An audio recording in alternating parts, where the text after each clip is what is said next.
ओम गणेशाय नमः। ओम नमः शिवाय। मैं निखिल ज्योतिष आचार्य आप सभी का मेरे चैनल पर पुनः स्वागत करता हूं। आशा करता हूं कि आप सभी स्वस्थ होंगे। महादेव की कृपा आप सभी पर सदैव बनी रहे।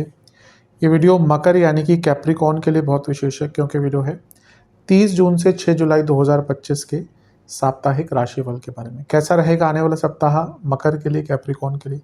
जो मेरा साप्ताहिक राशिफल होता है वो प्रमुखतः चंद्रमा और उनकी गति पर आधारित होता है। चंद्रमा एक ऐसे विशेष ग्रह हैं जो बहुत तेज गति से भागते हैं और 2.25 से 2.5 दिन में राशि बदल लेते हैं। तो स्वाभाविक है कि पूरा हफ्ता जो कि 7 दिन का होता है उसमें चंद्रमा कई बार राशि परिवर्तन करेंगे।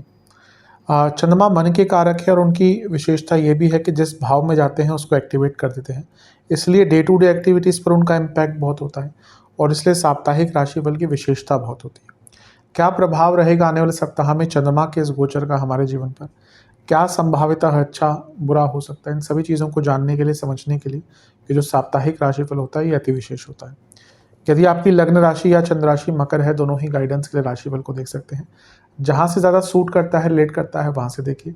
व्यक्तिगत तौर पे मेरा मानना है लग्न से देखेंगे तो अच्छा है। इनकेस नहीं पता आपको अपनी लग्न राशि, तो आप अपनी चंद्र राशि से भी इसको ऑब्जर्व कर सकते हैं। तो शुरू करते हैं इस अत्यंत महत्वपूर्ण साप्ताहिक राशिफल का। चंद्रमा आपके अष्टम भाव में ही रहेंगे 30 जून को ऑलरेडी, और 1 जुलाई दिन के 3 बजे तक उनका गोचर वहीं पर रहेगा। चंद्रमा का अष्टम में होना कोई बहुत अच्छा नहीं माना जाता। सप्तमेश है, अष्टम भाव में है। जब भी सप्तमेश अष्टम में जाते हैं थोड़ा सा जीवन में बैलेंस खराब होता है। और यहाँ पर अगर देखा जाए तो चंद्रमा मंगल के साथ भी हैं, केतु के साथ भी हैं। अच्छा, चंद्र मंगल योग बन रहा है, और मंगल की अगर हम बात करें यहाँ पर तो वो मंगल दोष भी बना रहे हैं। चंद्र मंगल योग अपने आप में अच्छा होता है। मंगल आपके लाभ स्थान के स्वामी है, चौथे घर के स्वामी है। चंद्रमा सप्तम के स्वामी है, चौथे से चौथा भाव। ये प्रॉपर्टी संबंधित कुछ जो काम अटक रहे थे उनको पूर्ण कर सकता है। कंस्ट्रक्शन स्टार्ट कराने के लिए ठीक ठाक टाइम है। लेकिन यहाँ पर मंगल केतु के साथ है जो अंगारक दोष बनाए हुए हैं, और चंद्रमा भी केतु के साथ है जो ग्रहण दोष बनाए हुए हैं। और चंद्रमा अष्टम में ऑलरेडी बहुत अच्छा प्रभाव नहीं देते हैं। तो ये हफ्ते का जो शुरुआती भाग है ये मेंटली बहुत टफ जाने वाला है। मिक्स्ड इमोशन, गुस्सा, फ्रस्ट्रेशन, इरिटेशन, लड़ाई झगड़े, ये सब रहेंगे। और मैरिड लाइफ पर इसका काफ़ी नेगेटिव इम्पैक्ट हो सकता है, क्योंकि ऑलरेडी मंगल दोष बना हुआ है, अंगारक दोष बना हुआ है, और सप्तमेश भी अब इनकी चपेट में आ गए।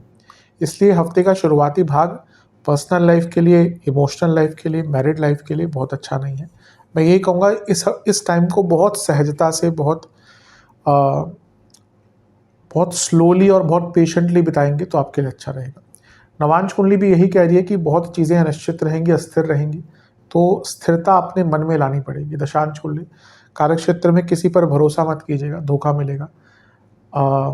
अपने काम से काम रखिए। बिजनेस के हिसाब से मैं कहूँगा पुरानी गलतियाँ यहाँ पे आप दोहराएंगे, और जो गलतियाँ ठीक नहीं करी उसका नुकसान भुगतना पड़ेगा। लव लाइफ थोड़ा सा ध्यान भटकता हुआ दिख रहा है। थर्ड पार्टी सिचुएशन जिसको आज के लोग बोलते हैं, वैसा कुछ दिख रहा है रिलेशनशिप में। वैवाहिक जीवन कम बोलिएगा, मैं तो कहूँगा दूर रहिएगा अपने लाइफ पार्टनर से, बहुत अच्छा रहेगा। स्टूडेंट्स, अभी क्या है ना कि आप सिर्फ नेगेटिव चीज़ों पर फोकस कर रहे हो, उसके कारण आपका जो पूरा व्यक्तित्व है, माइंडसेट है, वो नेगेटिव होता जा रहा है। सेहत के हिसाब से बीपी, महिलाओं को जिनको यूट्रस की प्रॉब्लम है, पुरुषों को प्रोस्टेट की प्रॉब्लम है, उनकी परेशानी बढ़ सकती है। जिनको पाइल्स आदि की प्रॉब्लम, उनकी परेशानी बढ़ सकती है। और इन्फेक्शंस भी काफ़ी रहेंगे। सर्वाष्टक में आपका चौथा भाव अत्यंत बली है। ये अपने आप में इंगित कर रहा है कि एक अनिश्चित इमोशनल लेवल पर ये समय गुजरने वाला है। 1 जुलाई दिन के 3 बजे के आसपास चंद्रमा आपके नवम भाव में आ जाएंगे, यानी कि कन्या में, और 4 जुलाई सुबह के 4 तक यहीं पर रहेंगे। चंद्रमा का नवम भाव में आना अच्छा माना जाता है। हफ्ते का जो शुरुआती भाग की अनिश्चितता थी अष्टम मंगल केतु के कारण, वो कम होगी, और केंद्र के स्वामी त्रिकोण में आ गए तो ये राजयोग बनेगा। तो हफ्ते का आप देखेंगे बहुत कॉन्ट्रास्टिंग डिफरेंस ट्यूसडे के मध्य भाग तक, और उसके बाद आपके खुद के मन में, विचारों में आप देखिएगा। ये ज्योतिष में ये टाइम ऑब्जर्व करने का होता है, क्योंकि यहाँ पे कॉन्ट्रास्टिंग डिफरेंस, थोड़ा मोटा नहीं, कॉन्ट्रास्टिंग डिफरेंस रहेगा। तो ऑब्जर्व कीजिएगा कि कैसे आपका मूड खुद बदलेगा। सप्तम के स्वामी त्रिकोण में है, राजयोग बन रहा है। नवम में चंद्रमा है, भाग्य का साथ प्राप्त होगा, और खुद लग्नेश शनि देख रहे हैं, जो भी वक्री होने वाले हैं लेकिन मंद है। अच्छा, शनि लग्नेश भी है, धनेश भी है, चंद्रमा सप्तमेश है। बिजनेस में लाभ प्राप्त हो सकता है, आगे बढ़ने के मौके प्राप्त होंगे, रिकॉग्निशन का मौका मिलेगा। लेकिन ये शनि तो शनि भी है, ये लग्नेश है, धनेश है, लेकिन शनि भी है। तो शनि का चंद्रमा पर प्रभाव क्या बनता है? विषदोष। अब ये शनि मंद भी हो रहे हैं या हो चुके हैं ऑलरेडी। बुरा क्या हो सकता है? एनालाइजिंग कैपेसिटी, चीज़ों को समझने की क्षमता थोड़ी कम रहेगी। अच्छा क्या होगा कि जब सप्तमेश चंद्रमा को शनि देखेंगे तो आपको ना थोड़ा सा अपने जीवन में स्लो डाउन लाने का मौका मिलेगा और जीवन को एनालाइज करने का मौका मिलेगा। कभी कभी इतनी भागदौड़ भरी जिंदगी हो जाती है, हमें पता ही नहीं हम जो कर रहे हैं क्यों कर रहे हैं। ये वो टाइम होगा 2-2.5 दिन का, जब आप थोड़ा सा आत्ममंथन करेंगे तो कई चीज़ें ना क्लियर हो जाएंगी कि हाँ, ये अच्छा है, ये बुरा है, इन चीज़ों को ठीक करना है, इन चीज़ों से दूर रहना है। तो आत्ममंथन के लिए बहुत अच्छा टाइम है। इवन धार्मिक पूजा, धार्मिक अनुष्ठान आदि करने के लिए भी बहुत अच्छा टाइम है। नवांश कुंडली बताती है कि कॉम्प्लिकेशंस को समझ के दूर करने के लिए समय बहुत अच्छा है। दशांश कुंडली कार्य क्षेत्र में नेगेटिव लोगों से दूर रहेगा, जानबूझकर आपके पूरे व्यक्तित्व पर नेगेटिव इम्पैक्ट डालेंगे। बिजनेस की जहाँ तक बात है, बहुत चीज़ें जो कॉम्प्लिकेट करके रखी हुई हैं उनको ठीक करने का टाइम है। ऐसा लग रहा है बहुत कॉम्प्लिकेशन है, टेंगल अप जिसको कहते हैं इंग्लिश में, इसको ठीक करने का प्रयास कीजिए। लव लाइफ एक एम्प्टीनेस रहेगी, एक हॉलोनेस रहेगा, होता है कभी कभी। इस टाइम को बिता लीजिएगा बस। वैवाहिक जीवन, बाहरी लोगों को बहुत चीज़ें मत बताइए। अभी क्या लग रहा है ना कि आप जो बाहरी लोग हैं, बाहरी कौन हुआ वैवाहिक जीवन में? पति पत्नी को छोड़कर जो भी लोग हैं बाहरी हैं। कई ऐसी चीज़ें हैं जो केवल पति पत्नी के बीच में ही रहनी चाहिए, और अभी लग रहा है ऐसी चीज़ें बाहर जा रही हैं। स्टूडेंट्स की जहाँ तक बात है, आपको दिख रहा है कि आपकी चीज़ें खराब हो रही हैं, लेकिन आप कुछ कर नहीं पा रहे। समय रहते एक्शंस ले लीजिए, आगे चलकर वरना प्रॉब्लम होगी। सेहत के हिसाब से नसों की प्रॉब्लम, गले के रोग, थायराइड संबंधित दिक्कत। सर्वाष्टक में आपका चौथा भाव अत्यंत बली है। ये अंकित कर रहा है कि घर में कुछ भौतिक सुख संपत्ति संपन्नता अवश्य आ सकती है। 4 जुलाई सुबह के 4 बजे के आसपास चंद्रमा आपके 10वें घर में आ जाएंगे, यानी कि तुला में, और सप्ताह के अंत तक यहीं पर रहेंगे। चंद्रमा का 10वें भाव में आना एक प्रकार से अच्छा ही होता है। 7वें घर के स्वामी हैं और ये 10वें से 10वें भाव के स्वामी, और 10वें घर में बैठ गए। ये रिकॉग्निशन का टाइम बनता है, कार्य क्षेत्र में आगे बढ़ने का टाइम, जीवन में पद प्राप्ति का टाइम बहुत अच्छा बनता है। यहाँ पर अगर देखें तो गुरु की दृष्टि और राहु की दृष्टि दोनों ही चंद्रमा पर है। गुरु जहाँ 12वें घर के स्वामी है और तीसरे घर के स्वामी है, राहु धन स्थान में बैठकर देख रहे हैं, जो अर्थ त्रिकोण भी है। तो अगर प्रमोशन आदि की बात यहाँ पर चलती है तो बहुत चांसेस है कि प्रमोशन मिल सकती है। अदरवाइज भी रिकॉग्निशन, कुछ बड़ा करने का मौका यहाँ पे प्राप्त होगा, क्योंकि गुरु 12वें घर के स्वामी हैं और चंद्रमा 7वें घर के स्वामी हैं। जो लोग विदेश में ढूंढ रहे थे, ये छोटा मोटा ट्रैवल दिखाता है विदेश का, ये तो 10वां भाव करियर का ही है। जो लोग विदेश में जॉब ढूंढ रहे थे या चाहते थे कि कंपनी के थ्रू ही विदेश में जाने का अवसर मिल जाए, उनके लिए यहाँ पे कुछ नए मौके अवश्य खुलेंगे।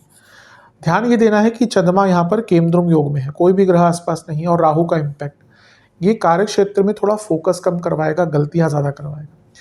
तो कार्य क्षेत्र में फोकस ज़्यादा रखिएगा। यहाँ से चंद्रमा चौथे घर को भी देखेंगे तो इमोशनल लेवल पर भी, फैमिली लाइफ लेवल पर भी, और वर्क लाइफ बैलेंस खराब होता हुआ दिख रहा है। तो जो अच्छा है उसका लाभ उठाइए, लेकिन इस पर भी ध्यान देना पड़ेगा। गलतियाँ बहुत हो सकती हैं कार्य क्षेत्र में, इसलिए फोकस बहुत अनिवार्य रहेगा। नवांश कुंडली बताती है कि आप बहुत मेंटली एग्जॉस्टेड दिख रहे हैं, ब्रेक कभी कभी बहुत अनिवार्य होती है। दशांश कुंडली कार्य क्षेत्र में ऐसा लग रहा है कि बहुत कुछ अच्छा कर रहे हैं, लेकिन रिकॉग्निशन जब नहीं मिलती तो दिक्कत होती है। ये टाइम वैसे रिकॉग्निशन का बहुत अच्छा है, पर मेरे हिसाब से थोड़ा सा आपको अपने लिए स्टैंड लेना पड़ेगा। ऐसा लगता है कि आपका जो अच्छा काम है उसका फल कोई और ले जाता है और आप खड़े खड़े देखते रहते हैं। बिजनेस की जहाँ तक बात है, आपको थोड़ा सा कॉस्ट कटिंग पर ध्यान देना पड़ेगा। लव लाइफ ध्यान भटकेगा, दोनों का ही ध्यान भटकेगा। शुरू में भी ऐसा ही कहा था, अभी भी लग रहा है, और आई थिंक दोनों को ही कहीं ना कहीं इंडिकेशन है ये। वैवाहिक जीवन यहाँ पे भी थोड़ा सेम ही चीज़ें दिख रही हैं। ऐसा लग रहा है कि एक डिसकंटेंटमेंट बहुत है मैरिड लाइफ में, इसके कारण ध्यान भटक रहा है। स्टूडेंट्स, आपका पढ़ाई में बिल्कुल भी मन नहीं लगेगा, इसलिए एकाग्रता पर काम कीजिएगा, टाइम वेस्ट मत कीजिएगा। सेहत की जहाँ तक बात है, चेस्ट की प्रॉब्लम, कफ रोग, बोन्स की प्रॉब्लम, सर्वाष्टक में आपका चौथा भाव अत्यंत बली है, जो अपने आप में अंकित कर रहा है कि इमोशनली बहुत वल्नरेबल टाइम रहने वाला है। उपाय के स्वरूप में आपको हनुमान बाहुक का एक बार पाठ करना है, और ओम मंदाय नमः मंत्र का 21 बार जाप करके शनिदेव को एक सरसों के तेल का दिया अर्पण कीजिएगा। आशा करता हूँ वीडियो काम आएगी। चैनल पर नए हैं सब्सक्राइब कीजिए, वीडियो को लाइक कीजिए। मिलता हूँ आप सभी से अगली वीडियो में, तब तक के लिए ओम नमः शिवाय।